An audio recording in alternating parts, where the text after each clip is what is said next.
వచ్చింది, మనందరం మరణిస్తాం, పరిగెత్తండి పరిగెత్తండి, మీ ప్రాణాల్ని కాపాడుకోండి, మనం శంకర భగవానుడి శరణు వేడుకోవాలి, ఆయనే మనల్ని ఇప్పుడు రక్షించగలరు అని అనుకొని వారందరూ శివుని వద్దకు వెళ్ళి ఇలా అంటారు: హే భోలేనాథ, సాగరమదనం వల్ల విషం వస్తోంది, లోకం సంకటంలో పడింది, ఏదైనా చేయండి ప్రభు, కాలకూట విషం అందరినీ మింగేస్తోంది, హే మహదేవా, మాపై కృప చూపించండి అని అంటారు.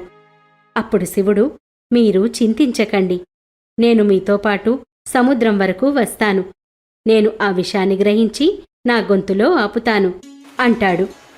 భోలేనాథుడు ఆ విషాన్ని తాగేస్తాడు, కాని దాన్ని మింగకుండా తన గొంతులో ఆపేస్తాడు.